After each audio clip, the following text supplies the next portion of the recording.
Assalamualaikum warahmatullahi wabarakatuh. Perkenalkan, nama saya Sika Maharani dengan NPM 2231060179. Jurusan Psikologi Islam Fakultas Usuluddin dan Studi Agama.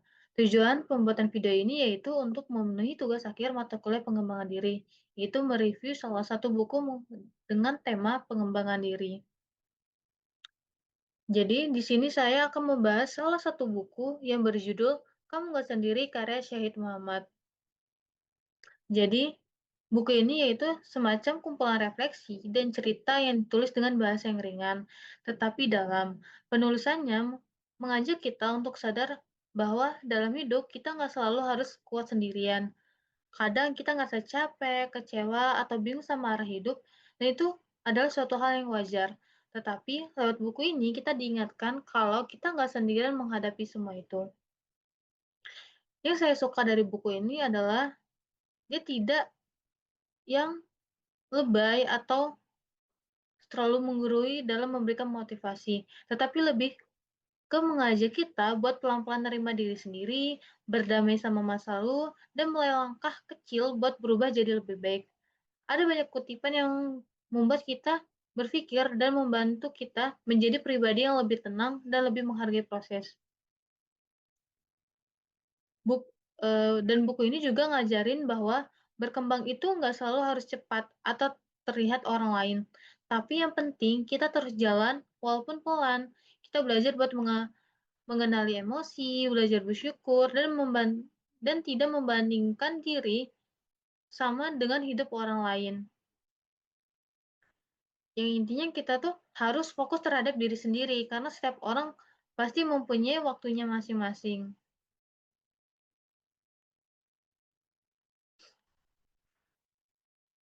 Buku ini juga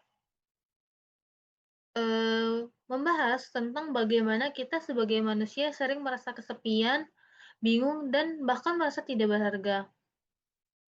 Namun lewat buku ini mengajak kita untuk menyadari bahwa sebenarnya kita tidak benar-benar sendiri dalam menghadapi masalah hidup.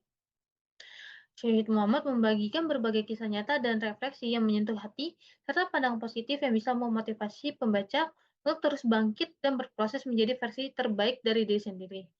Salah satu pesan utama yang saya tangkap adalah pentingnya menerima diri sendiri dengan segala kekurangan dan kelebihan, serta terus berusaha memperbaiki diri tanpa harus membandingkan dengan orang lain. Buku ini juga menekankan pentingnya rasa syukur dan percaya bahwa setiap tantangan yang kita hadapi adalah bagian dari proses pembelajaran dan pengembangan diri. Dengan bahasa yang sederhana dan mudah dipahami, buku ini sangat sesuai untuk siapa saja yang sedang merasa kehilangan arah atau merasa down. Dari buku ini saya juga belajar bahwa pengembangan diri bukan hanya tentang mencapai kesuksesan besar, tetapi lebih pada bagaimana kita bisa menjadi pribadi yang lebih kuat secara mental, lebih sabar, dan lebih bijak dalam menghadapi hidup.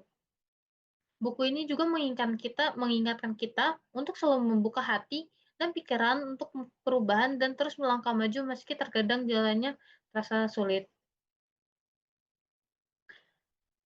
Eh, Mungkin sekian review saya tentang buku ini. Semoga melalui buku ini kita bisa lebih percaya diri, lebih kuat, dan sadar bahwa dalam perjalanan hidup kita memang tidak pernah sendiri. Terima kasih.